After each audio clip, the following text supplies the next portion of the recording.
Hello friends, मैं स्वप्निल लेके स्वागत करता हूं आप सभी का हमारे इस YouTube channel we are ISO में। और आईएसओ 22000-2018 यानी एफएसएमएस की सीरीज में आज हम बात करेंगे क्लॉज नंबर 9 परफॉर्मेंस इवेल्युएशन की। जी दोस्तों, आज हम इस चीज़ को समझने की कोशिश करेंगे कि ये परफॉर्मेंस इवेल्युएशन क्या है।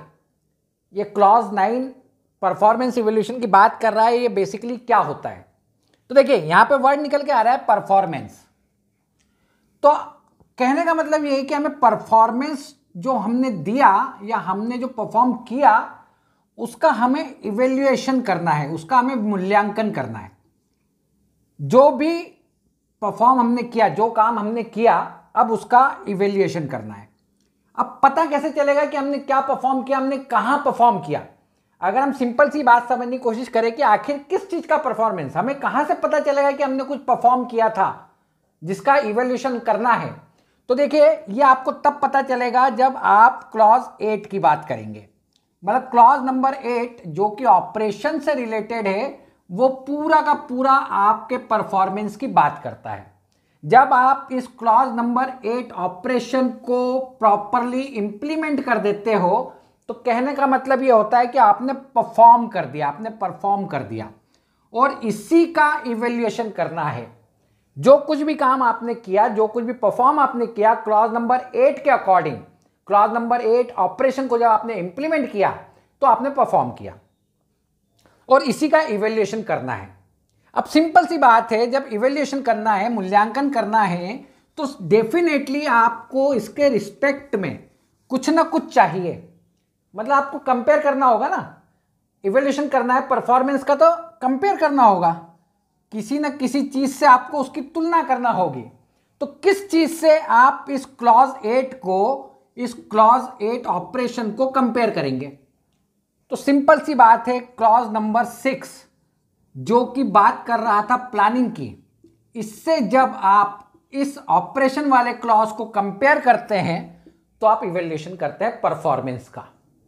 तब आपको पता चलता है कि जो आपने प्लानिंग की थी उसके अकॉर्डिंग क्या आपने अपना परफॉर्मेंस दिया, क्या आपने प्लानिंग के अकॉर्डिंग इंप्लीमेंटेशन किया। जब आप इस चीज को कंपेयर करते हैं, जब आप इस चीज को इवेल्युएट करते हैं, तो आप ये कहते हैं कि आप परफॉर्मेंस इवेल्युएशन कर रहे हैं। यह बात यहां कही गई है। यह क्लॉज जो है 9 वो इस बात के लिए आपको कहता है कि आपने जो कुछ भी प्लान किया था क्लॉज 6 में, उसके अकॉर्डिंग आपका ऑपरेशन प्रॉपर हुआ या नहीं हुआ, आपने काम प्रॉपर किया या नहीं किया, आपने प्रॉपर इंप्लीमेंटेशन किया या नहीं किया। जब आप उस चीज को देख लेंगे, उस चीज को चेक कर लेंगे, तो आप परफॉर्मेंस का इवेल्युएशन कर लेंगे। तो सिंपल सी बात है, जब परफॉर्मेंस इवेल्युएशन करना है तो आप कैसे करेंगे। सिंपल सा एक कॉन्सेप्ट है, सिंपल सा एक लॉजिक है कि यदि मुझे ये देखना है कि मेरा परफॉर्मेंस कैसा था, इसका इवैल्यूएशन करना है, तो मुझे एनालिसिस करना होगा, मुझे एनालिसिस करने की जरूरत होगी। और एनालिसिस में कैसे करूंगा या किस चीज का करूंगा, किस तरह से एनालिसिस करूंगा। या तो मेरे पास कोई डाटा हो या मेरे पास कोई इंफॉर्मेशन हो। इन दो चीजों का मैं एनालिसिस कर सकता हूं। अगर मेरे पास कोई डाटा अवेलेबल हो जाए या मेरे पास कोई इंफॉर्मेशन हो तो मैं एनालिसिस कर सकता हूं और इवैल्यूएशन कर सकता हूं। क्योंकि इवैल्यूएशन करने के लिए एनालिसिस करना होगा। आप पहले विश्लेषण करेंगे और उसके आधार पर आप कुछ चीजें तय करेंगे कि अच्छा ये इसका मतलब है, ये इस तरह से कुछ करना है या जो कुछ भी। ठीक, तो डाटा आपको चाहिए और इंफॉर्मेशन आपको चाहिए। जब ये दो चीजें आपके पास होंगी तो आप एनालिसिस एंड इवैल्यूएशन कर सकते हैं। एंड इवैल्यूएशन भी आप यहां लिख ही दीजिए, कहने का मतलब यही है। ठीक, और जब आप ये कर लेंगे तो आप कह सकते हैं कि आपने परफॉर्मेंस का इवैल्यूएशन किया। सिंपल सी बात है। अब डाटा आपको कहां से मिलता है। अगर आपको कोई डाटा चाहिए तो डाटा का मतलब है कि कुछ नंबर्स आपके पास हो। वो नंबर्स अगर आपको चाहिए तो आपको मॉनिटरिंग के जरिए वो मिलते हैं या मेजरमेंट के जरिए मिलते हैं। मतलब आप या तो कुछ मॉनिटर करें या कुछ मेजर करें तो आपको डाटा मिलता है। कुछ आंकड़े, कुछ अंक, कुछ नंबर्स आपको मिलते हैं, वो डाटा होता है। और इंफॉर्मेशन आपको कहां से मिलती है। जब आप किसी तरह का कोई ऑडिट करते हैं, कोई ऑडिट एक्टिविटी की जाती है या कोई इंस्पेक्शन किया जाता है, कुछ ऐसी एक्टिविटी की जाती है ऑडिट से रिलेटेड, तो आपको इंफॉर्मेशन मिलती है। तो ये जो क्लॉज है परफॉर्मेंस इवैल्यूएशन आपसे यही कह रहा है कि आपको डाटा इकट्ठा करना है, आपको इंफॉर्मेशन लाना है और उसका एनालिसिस एंड इवैल्यूएशन करना है। जब आप वो करेंगे तो आप कह सकते हैं कि आपने परफॉर्मेंस का इवैल्यूएशन किया। तो आपको चाहिए मॉनिटरिंग से इकट्ठा किया हुआ डाटा, आपको चाहिए मेजरमेंट से इकट्ठा किया हुआ डाटा। इसी की बात क्लॉज नंबर 9.1 करता है। इसकी बात सिर्फ ये वाला पोर्शन, अभी ये वाला पोर्शन नहीं है, ये 9.2 में आता है। ये जो पोर्शन है ये यहां पर आ रहा है 9.1 में, और ये क्लॉज बन रहा है monitoring, measurement, analysis and evaluation. मतलब आपको मॉनिटरिंग करना है, मेजरमेंट करना है। अब मॉनिटरिंग और मेजरमेंट में फर्क क्या होता है? देखिए, मॉनिटरिंग का मतलब ये होता है कि जब आप किसी चीज को वॉच करते हैं, किसी चीज को देखते हैं, किसी चीज पे अगर आपने एक टक नजर रखी हुई है तो आप कहते हैं कि आप मॉनिटर कर रहे हैं। जैसे टेम्परेचर को मॉनिटर किया जाता है, प्रेशर को मॉनिटर किया जाता है, हार्ट बीट्स इसको मॉनिटर किया जाता है, पल्स इसे मॉनिटर किया जाता है। आप देखते हैं, आप कंसिस्टेंटली उसको वॉच करते हैं कि इसका स्टेटस क्या है। ओके, तो ये चीज होती है मॉनिटरिंग करना। और मेजरमेंट क्या होता है? मेजरमेंट का मतलब होता है कि जब आप किसी चीज को मेजर करें, उसका नाप लें, जैसे लेंथ, ठीक, वेट, ठीक, इसको आप मेजर करते हैं, कितना वेट है, ये मेजर होता है। ओके, डिस्टेंस, या हमारे इसमें बात करें तो एरिया, लेंथ, विड्थ, थिकनेस, ये सब चीजें मेजर होती हैं। जब आप इस काम को करते हैं, मॉनिटरिंग या मेजरमेंट को करते हैं, तो आपके पास डाटा आता है, आप डाटा इकट्ठा होता है आपके पास। तो ये डाटा होता है, यहां से डाटा इकट्ठा होता है और इसी डाटा का आप एनालिसिस एंड इवैल्यूएशन करते हैं। ठीक, तो समझने की बात है। मॉनिटरिंग की बात अगर मैं करता हूं तो मैं डाटा कैसे इकट्ठा करूंगा? मान लीजिए मुझे ये कहा गया कि एक ओवन है, बेकरी है, बेकरी में ओवन है और ओवन में टेम्परेचर मीटर लगा हुआ है, टेम्परेचर मीटर लगा हुआ है, थर्मामीटर लगा हुआ है, और हमें टेम्परेचर चाहिए 150 से लेके 160 डिग्री सेंटीग्रेड के बीच। अब आपने क्या किया, हर एक घंटे में, मतलब 8 बजे, 9 बजे, 10 बजे, 11 बजे, 12 बजे, ऐसे हर एक घंटे में आपने उस टेम्परेचर मीटर पर रीडिंग देखना शुरू किया, मॉनिटर करना आपने शुरू किया। 8 बजे आपने रीडिंग देखी, आपने देखा 155 डिग्री सेंटीग्रेड, आपने 9 बजे देखी 152 डिग्री सेंटीग्रेड, आपने 10 बजे देखी 150 डिग्री सेंटीग्रेड, आपने 11 बजे देखी, ये हो गया 152 डिग्री सेंटीग्रेड। ठीक, इस तरह से कुछ भी हो सकता है, आप उसको देख रहे। तो ये यहां से आपके पास ये जो आंकड़े आ रहे हैं, ये डाटा है। इस डाटा को आप इकट्ठा करते हैं और देखते हैं कि जो आपने प्लान किया था, आपने अगर प्लान किया था कि हमें बेकरी में जो ओवन है, ओवन में जो टेम्परेचर है वो 150 से 160 डिग्री के बीच रखना है, ये आपकी प्लानिंग थी, और आपको एक्चुअल में क्या अचीव हुआ। तो जब ये डाटा आ गया, इस डाटा की हेल्प से आप इसको एनालिसिस कर सकते हैं, इसका इवैल्यूएशन कर सकते हैं, और यही से आपको पता चलेगा कि आपने कैसे परफॉर्म किया, आपका परफॉर्मेंस कैसा था। ओके, तो यहां से इस तरह से इस चीज को किया जाता है। तो डाटा चाहिए ताकि मॉनिटरिंग की जा सके, ताकि एनालिसिस एंड इवैल्यूएशन किया जा सके, और डाटा के लिए आप क्या करेंगे, मॉनिटरिंग करेंगे या मेजरिंग करेंगे। इस तरह आपको डाटा मिलेगा। ठीक, अब ये क्लॉज, स्पेसिफिकली क्लॉज 9.1.1, जिसमें जिसका टाइटल है जनरल, ठीक है, मॉनिटरिंग एंड मेजरमेंट को लेकर जनरल जो बात ये कह रहा है, वो ये कह रहा है कि आपको सबसे पहले तो ये पता करना है कि आपको क्या चीज मॉनिटर करनी है और क्या चीज मेजर करनी है, क्या चीज मॉनिटर होगी और क्या चीज मेजर होगी। अभी जैसे हमने बताया, टेम्परेचर को आप मॉनिटर कर सकते हैं, टेम्परेचर को मेजर नहीं किया जा सकता। वेट को आप मॉनिटर नहीं कर सकते, मेजर करेंगे, मेजरमेंट होगा वेट का, वेट को आप चेक करेंगे। ठीक है, कब करना है मॉनिटरिंग और मेजरमेंट, कब करना है?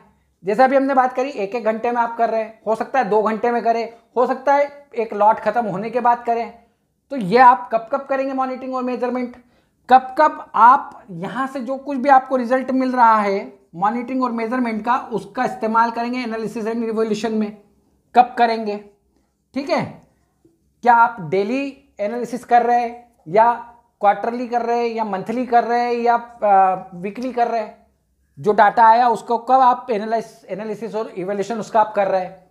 ठीक है, इसके अलावा कौन इसका एनालिसिस और इवैल्यूएशन करेगा, ये भी आपको तय करना होगा, ये कौन एनालिसिस एंड इवैल्यूएशन करने वाला है। ये सारी चीजें इस क्लॉज में बताई गई हैं। और क्यों करना है? ताकि डाटा आया, डाटा को आप एनालाइज और उसका एवेल्यूशन कर सके, ताकि आपका परफॉर्मेंस का एवेल्यूशन हो सके। ठीक, ये बात इस क्लॉज में यहां तक कही गई है। इसके अलावा ये क्लॉज ये भी कहता है कि जो कुछ भी आप ये काम कर रहे हैं इन सब का आपको रिकॉर्ड रखना है। मतलब आपके पास इन सभी का रिकॉर्ड होना चाहिए। आपको इन सभी का रिकॉर्ड रखना है कि आपने क्या डाटा इकट्ठा किया। ऐसा नहीं कि आपने सिर्फ देख लिया उसको फेंक दिया, ऐसा नहीं।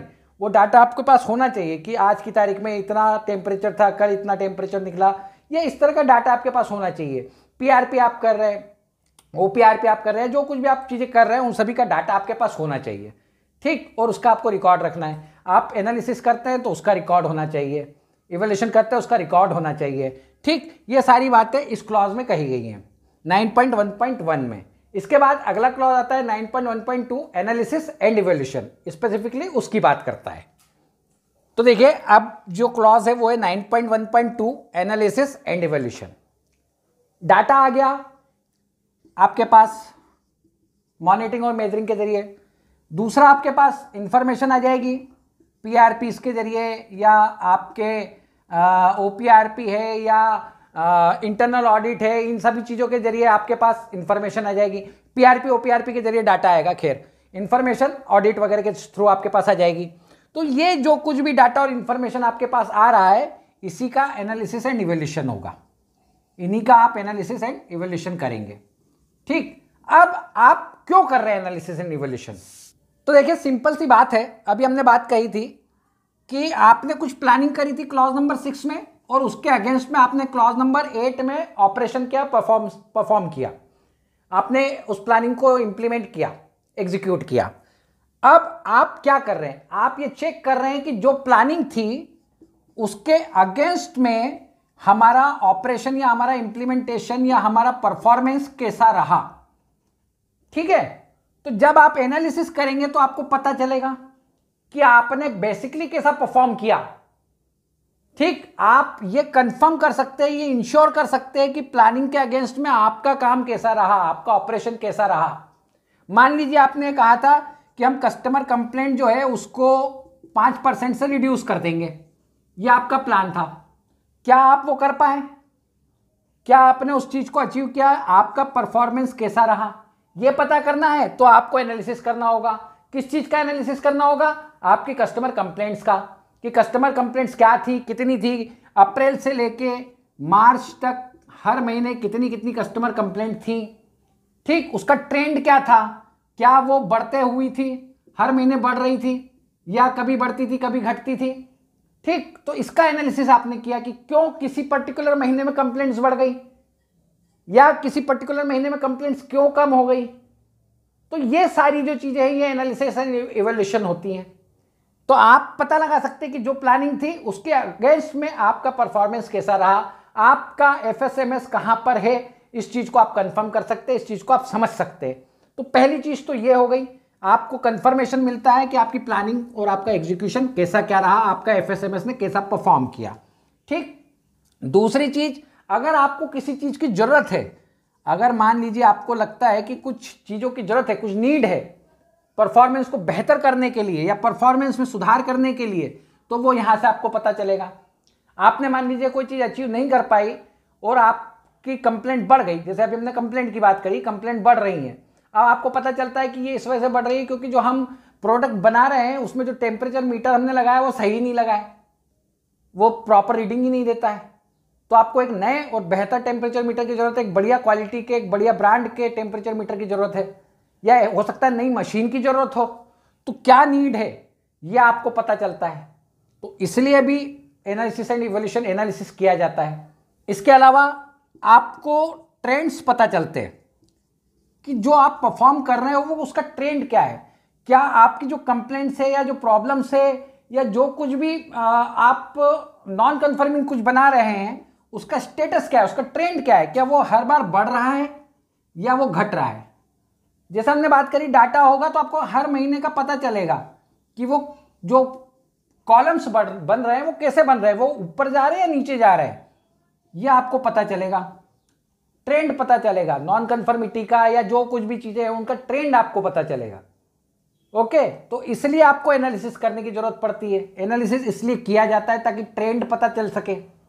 इसके अलावा देखिए, अभी हमने बात करी कि आप ऑडिट भी करते हैं, ठीक। ऑडिट के जरिए इंफॉर्मेशन मिलती है, इंफॉर्मेशन का एनालिसिस किया जाता है। अब अगर आपके पास इंफॉर्मेशन जो आई ऑडिट को लेकर, वो ये आई कि आपके पास बहुत ज़्यादा नॉन कन्फर्मिंग चीज़ें हो गई, नॉन कन्फर्मिटी ऑडिट में बहुत ज़्यादा निकली, चाहे वो आपका इंटरनल ऑडिट था या आपका एक्सटर्नल ऑडिट था या आपके किसी कस्टमर का ऑडिट था, ठीक। पता चल रहा है नॉन कन्फर्मिटीज बहुत ज़्यादा आ रही है, बहुत ज़्यादा एनसीज आ रही हैं। तो आपको पता चलेगा कि आपको ऑडिट को क्या करने की जरूरत है, क्या ऑडिट की फ्रीक्वेंसी बढ़ाने की जरूरत है। अगर नॉन कन्फर्मिटी बहुत है, प्रॉब्लम्स बहुत ज़्यादा है, तो आपको ऑडिट की फ्रीक्वेंसी बढ़ाना होगी, ऑडिट के नंबर्स ऑफ ऑडिट्स जो है साल में आपको बढ़ाना होंगे। अगर इसके उलट कुछ होता है तो आपको पता चलेगा कि ठीक है यार, कंडीशंस ठीक है, शायद ऑडिट्स थोड़े कम किए जा सकते हैं, ठीक। लेकिन जो जो डिज़ायर है, जो जो मैंडेटरी मांगे गए हैं, उतने तो आपको ऑडिट करना ही है। लेकिन फिर भी अगर आपको ऐसा लगता है परफॉर्मेंस बेहतर नहीं है तो ऑडिट बढ़ा दीजिए, ठीक। तो ये कब पता चलेगा? जब आप एनालिसिस करेंगे। जो इन्फॉर्मेशन आपको मिली उस इन्फॉर्मेशन का एनालिसिस करें। इन्फॉर्मेशन क्या मिली कि नॉन कन्फर्मिटी बहुत बन रही है, बहुत ज़्यादा आ रही है, ठीक। सिस्टम प्रॉपरली वर्क नहीं कर रहा, सिस्टम ढंग से काम नहीं कर रहा, तो आपको इन्फॉर्मेशन मिली, उस इन्फॉर्मेशन का आपने एनालिसिस किया और आपको लगा कि अब ऑडिट जो है वो बढ़ा देने की जरूरत है, ठीक है। ये चीज आप यहां कर सकते हैं। इसके अलावा ये भी हो सकता है आप एनालिसिस इसलिए भी कर रहे हैं कि आपको ये पता चल सके कि आपने जो भी करेक्शन और करेक्टिव एक्शन लिए है ना, नॉन कन्फर्मिटी बनी, उस पर जो भी आपने करेक्शन लिए या करेक्टिव एक्शन लिए वो कितने इफेक्टिव थे। अगर देखिए, अगर आपकी नॉन कन्फर्मिटी किसी महीने में 5 थी, ठीक, और अगले महीने में वो 2 हो गई या 0 हो गई, तो आपको पता चला ना कि आपने जो करेक्शन और करेक्टिव एक्शन लिए वो बहुत बढ़िया थे, वो इफेक्टिव थे। लेकिन ये कब पता चलेगा? जब आप एनालिसिस करेंगे, जब आपके पास इंफॉर्मेशन होगी या डाटा होगा। यहां डाटा आ गया आपके पास, आंकड़े जब आते हैं तो वो डाटा कहलाता है। तो ये जब चीज आपके पास होगी तो आप ये बात कर सकते हैं। तो इसलिए एनालिसिस और इवोल्यूशन की जरूरत पड़ती है, एनालिसिस किया जाता है, ओके। और जो कुछ भी आप एनालिसिस कर रहे हैं, इवोल्यूशन कर रहे हैं, याद रखिए इस सभी का रिकॉर्ड होना चाहिए। और ये जितना भी डाटा आपके पास आ रहा है, ये जो भी इंफॉर्मेशन आपके पास आ रही है, जो भी आप कर रहे हैं, ये सब एमआरएम में आपको टॉप मैनेजमेंट के सामने प्रेजेंट करना है। टॉप मैनेजमेंट को इसकी जरूरत पड़ेगी, टॉप मैनेजमेंट के साथ इन सभी के ऊपर डिस्कशन किया जाना चाहिए एमआरएम, मैनेजमेंट रिव्यू मीटिंग के दरमियान। ये बातें इस क्लॉज में 9.1.2 में कही गई हैं। तो आज हम जो क्लॉज खत्म कर रहे हैं वो 9.1 है, इसको आज हमने फिनिश किया है। अगले वीडियो में हम अगला क्लॉज जो इंटरनल ऑडिट से जुड़ा हुआ है उस क्लॉज को डिस्कस करेंगे। उम्मीद है आपको वीडियो पसंद आया होगा। वीडियो पसंद आया तो इसे लाइक करें, ज़्यादा से ज़्यादा शेयर करें, चैनल को सब्सक्राइब करें अगर नए आए हैं तो। और आज का वीडियो यहीं तक, अगले वीडियो में आपसे दोबारा मुलाकात होगी, तब तक के लिए थैंक यू वेरी मच।